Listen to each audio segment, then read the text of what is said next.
how are you? I'm great, thank you. How are you, Charlie? I'm fine. Welcome to Unfiltered Lives, the other side. What a beautiful day we've got.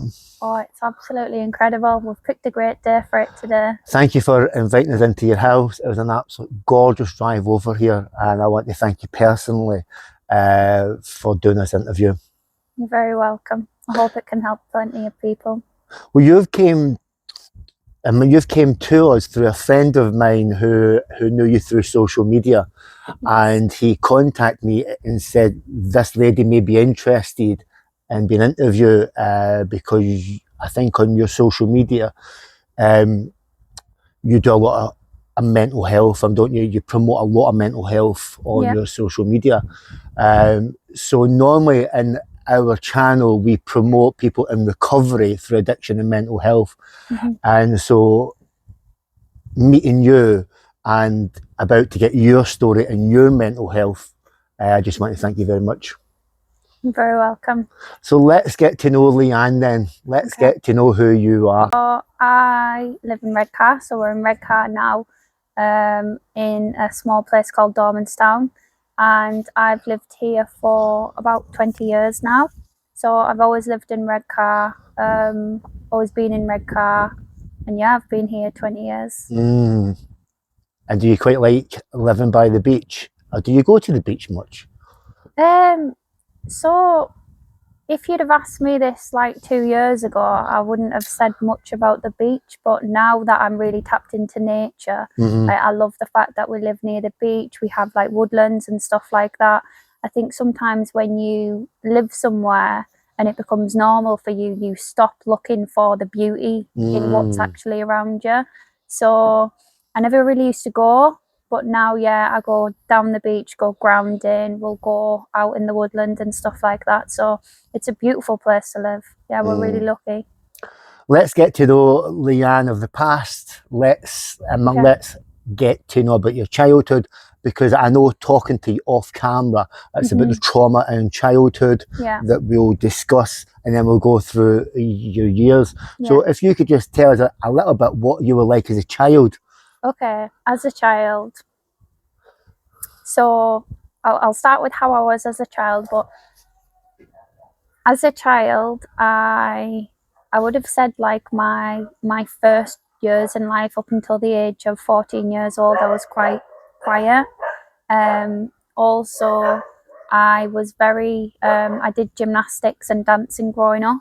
So from the ages of 11 onwards, I had a sport and I was very athletic. So from 11 to 15, I did gymnastics, and yeah, I absolutely loved it. So I would like bike to school and back, and then I would get my leotard on, and then I would go train gymnastics. I would train 4 days a week, and it was just my life. Like I absolutely loved it. So yeah, I would say like up until that point, I was very shy, timid, no bother at all. And then when I started to like reach teen years, that started to change.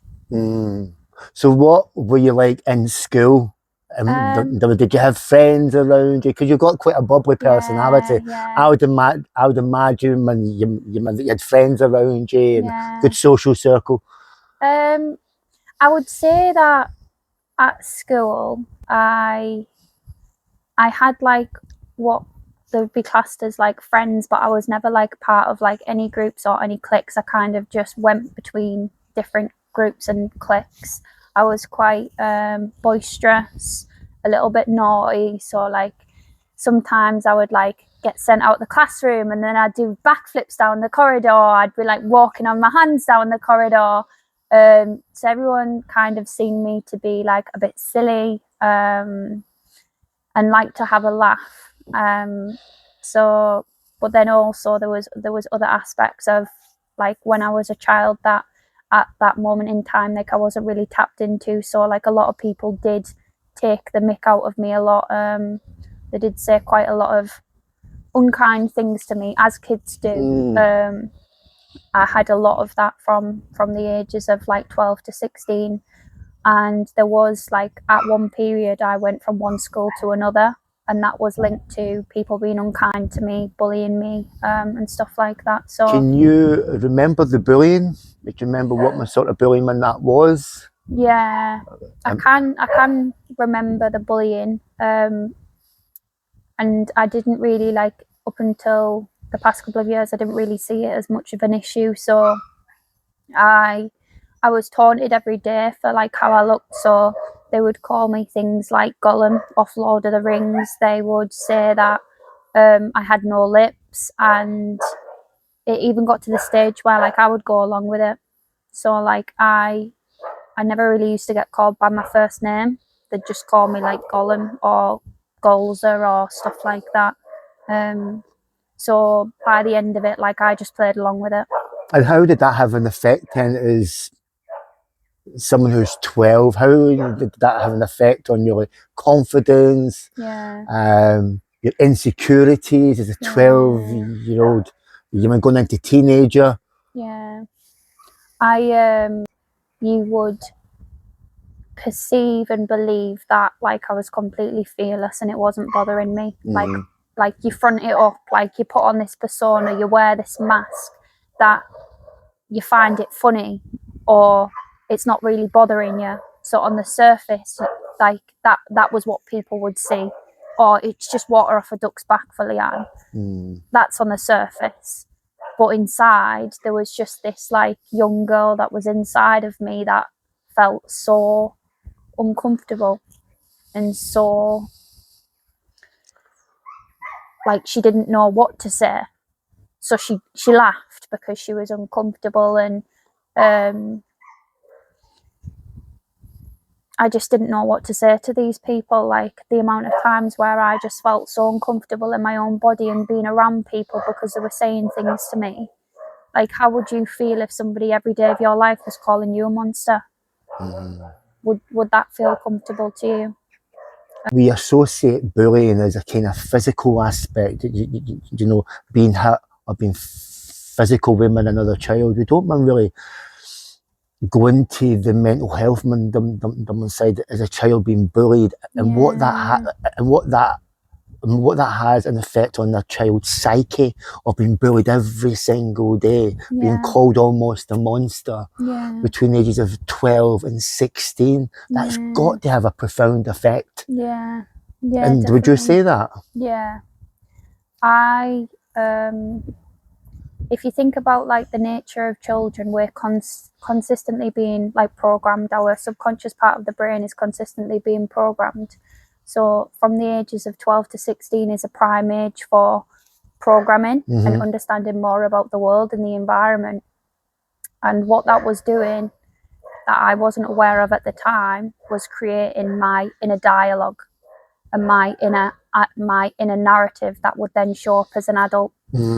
So I had what I would call like, I had a very distorted view of how I looked.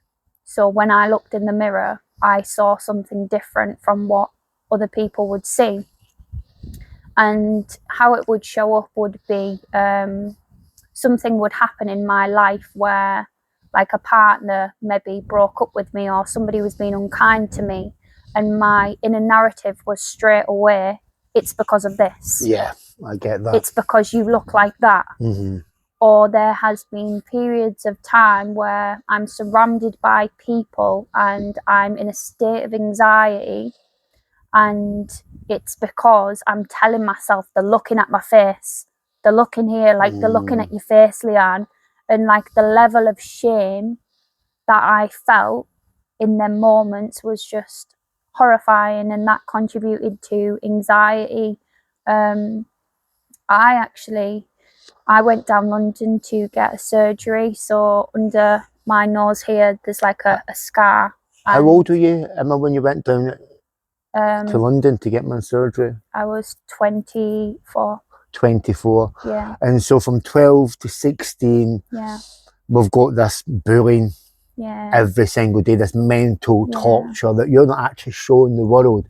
You're just seeping all this in, and it's just seeping into your soul, it's seeping into your pores and every cell, and then you're telling, and then almost you're telling yourself this narrative that I am that man person, because that's what they're seeing, and then you're seeing that reflected back in the mirror. Yeah, absolutely. So leaving school, the part were like 16 to 24. Yeah. And then did you go and get like a job?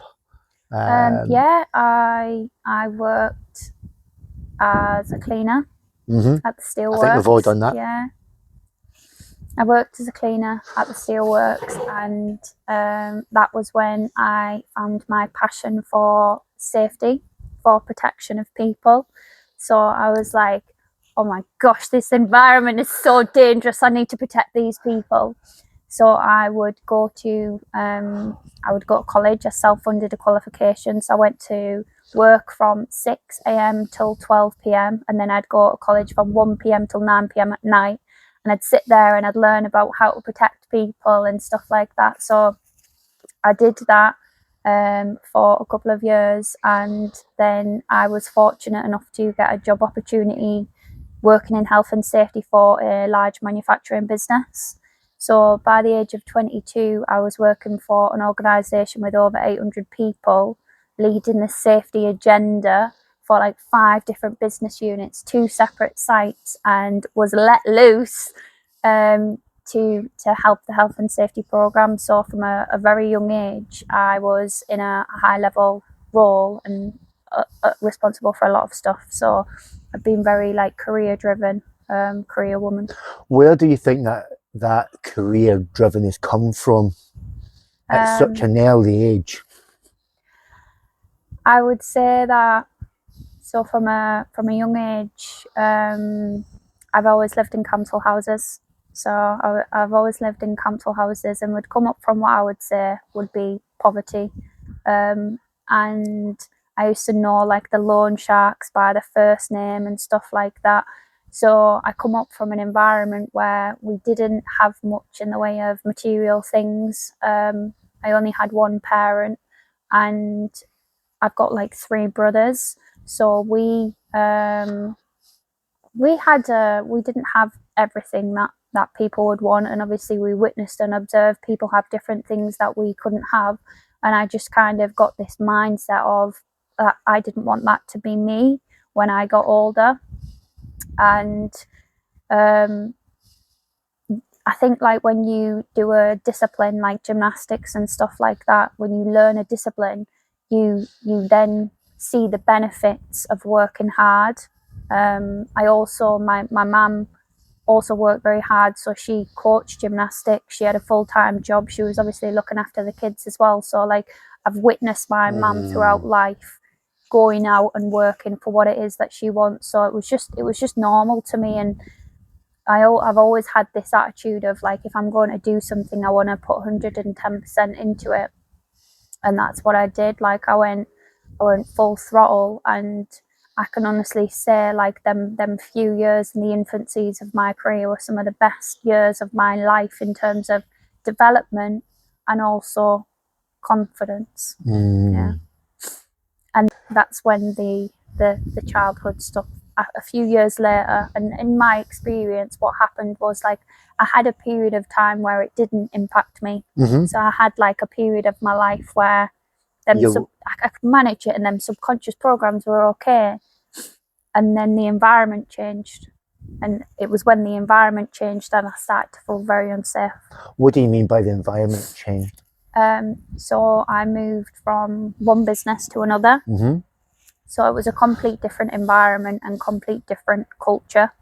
So what you find when it comes to emotional triggers, different environments can trigger different things within us. So if you're in an environment where you're communicating with somebody that reminds you of something that happened when you were 10 years old, it'll trigger that response, even though it's like a complete different person.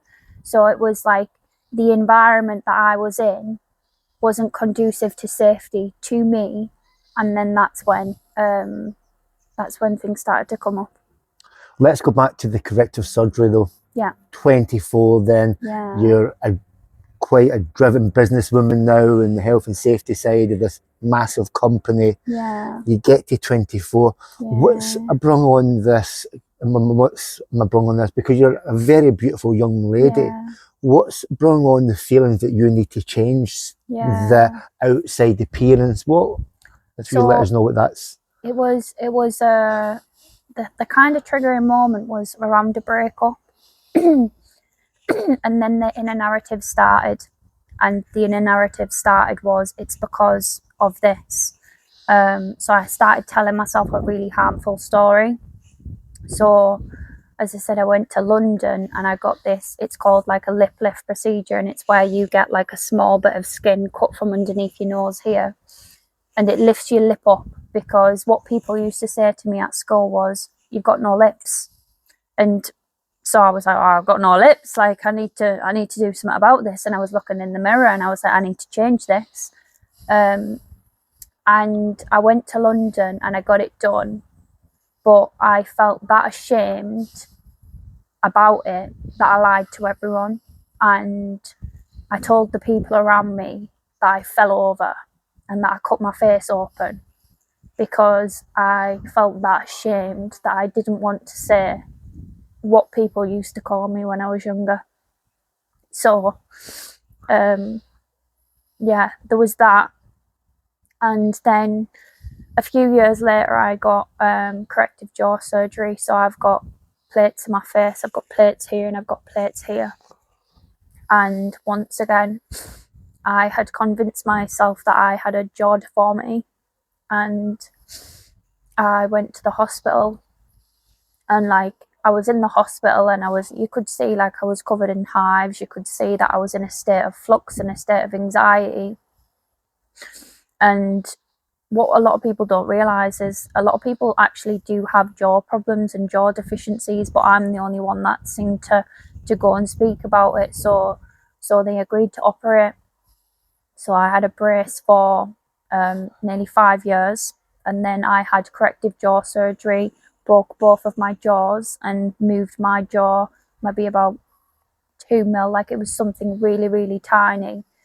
But my face was swelled up like God knows what. I then ended up getting an infection in my sinus after, so I had to go for a further surgery. And when I look back at it now, like I wasn't in any fit state to be making choices like that, and I wasn't even of sound mind, and I just genuinely believed that there was something wrong with me, and nobody could have told me otherwise.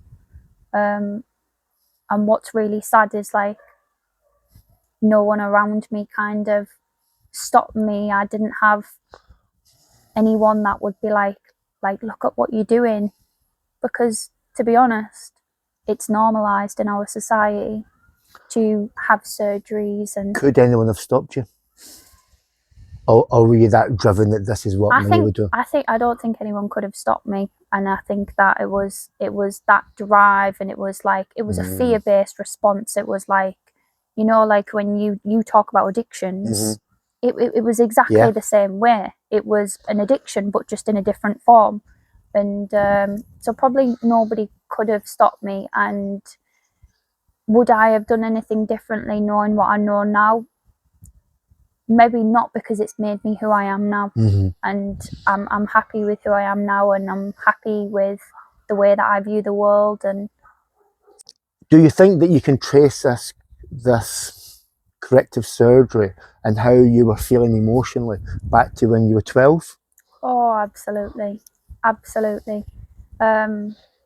Over the past couple of years, I've done a lot of deep inner work, and something that I do often is I will meditate, and I'll go back to points in time or moments in time where I've had trauma or distressful moments, and the level of distress that I felt as a child experiencing them things, where I just wanted to say like, that's not very nice, or like that's not kind, like, or that really upsets me when you say stuff like that. But I never learned how, like I never knew how to articulate, I never knew how to express myself. So I just tolerated it, and I just put up with it. And in them moments I felt like my voice had been taken away from me. I felt awful, and it makes me really, really sad that like beautiful young girl felt like it was necessary to do all of them things. Like, if you look, I looked at photos of me when I was younger, and I was just so like beautiful, and I was like, I am a kind person. I was beautiful, kind, lovely, all the things that you could possibly want in a person or believe to be good or true, but that wasn't good enough. And that wasn't good enough, and because it was the story and the outside voices, that just became my inner truth as an adult. And I always felt not good enough, and I always felt like there was something wrong with me that I needed to change. And probably for a long time, because I had never shared the bullying with anyone before, I felt ashamed of myself for 31 years of my life. I felt ashamed of myself because of something that children said to me when I was like 12 to 16-year-old.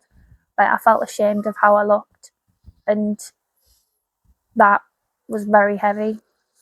And it was only when I was getting my makeup done last year by a girl that I went to school with, and we were just talking about childhood experiences, and she went to me, "You were bullied as a child, weren't you, Leanne?"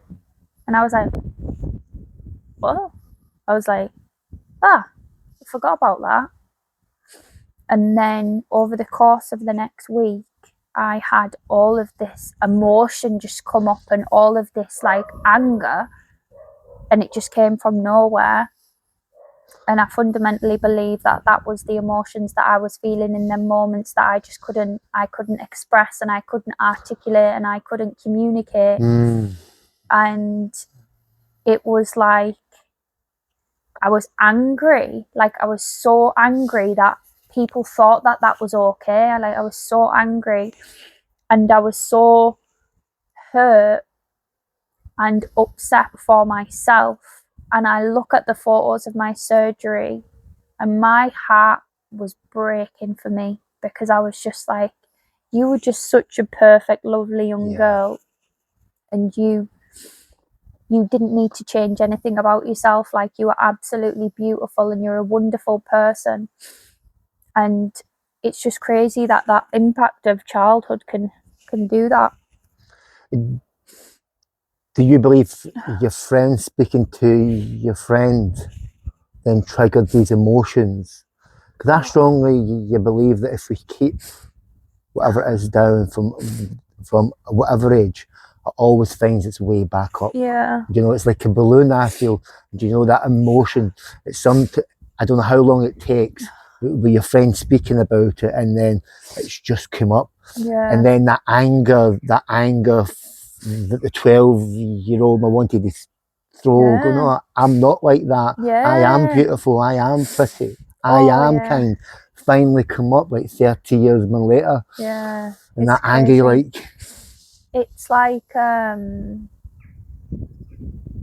was exactly that. And all of the girls that I went to school with at the time, I put them all in a group chat, and I was just like, look, this is what happened to me at school, and this is what I've done since.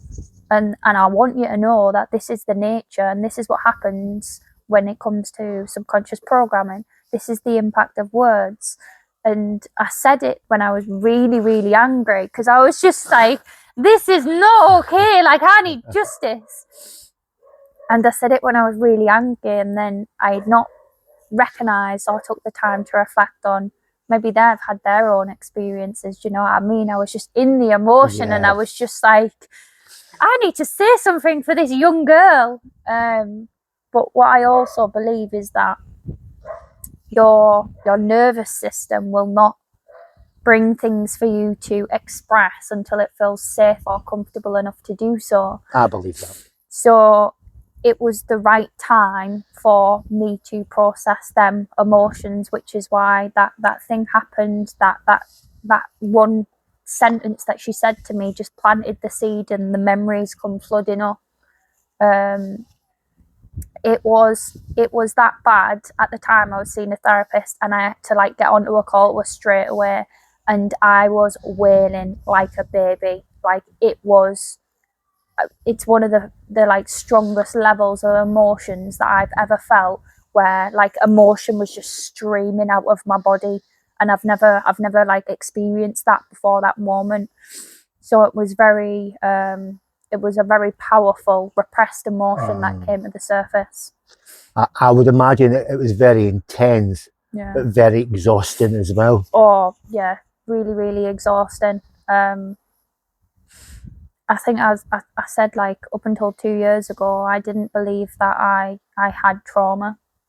I didn't know, really, because a lot of our trauma is repressed, so we don't recognise it as a pain or something that's hurt us, because we tell ourselves a story that everything was hunky dory.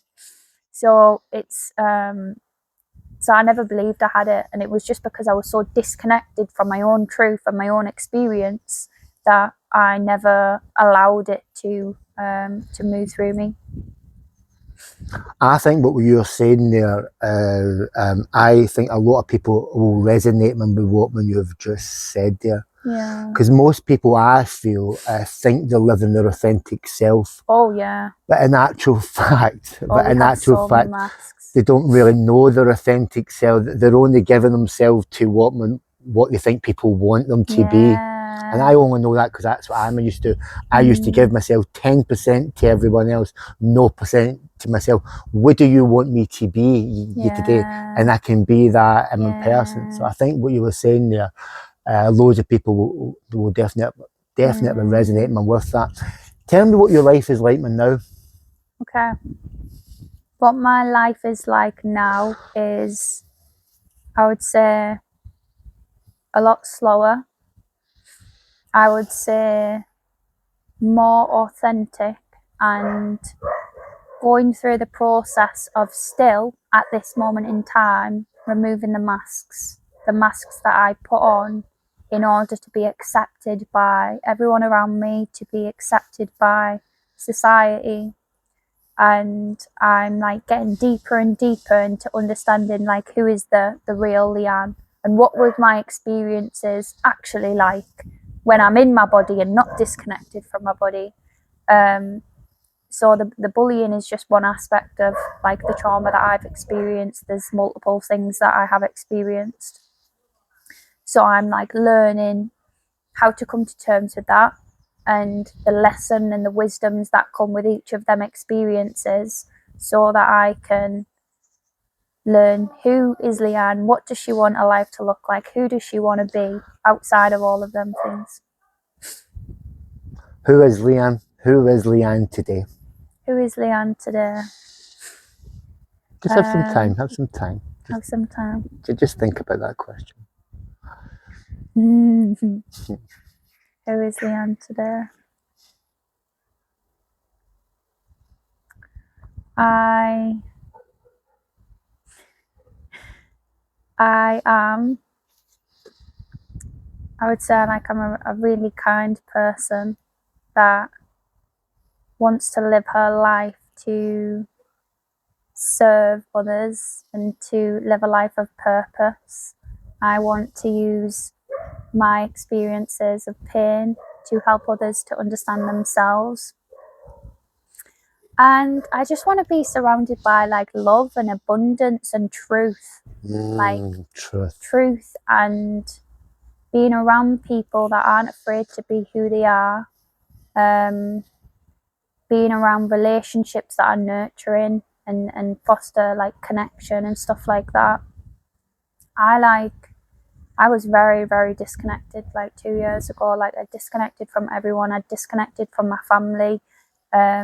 So now it's kind of reaching that stage of connection again with myself and the people around me. So yeah, I think that's how, like, I would define myself, as just this wonderful human being that is out here trying to make the world a better place. And that's who I am. I love that. I've got one more question for you. What would you say to 12-year-old Leanne? Oh, that's a great one. Take some time again. What would I say to 12-year-old Leanne? Actually makes me feel really emotional when I think about it. I'd just say that you're absolutely beautiful, and that your best is always good enough, and that no matter what you do in life or where you're going, like how you feel is super important, and your happiness is important, and there is nothing that you could do or say that's going to make me love you any less. And yeah, and just live your truth and just be the most expressive version of yourself, and to not let the words of other people dictate how you live your life or who you're going to be in life.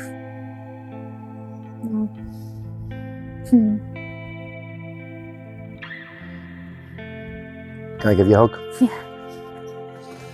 Oh, sorry, well done. Well done. Well done.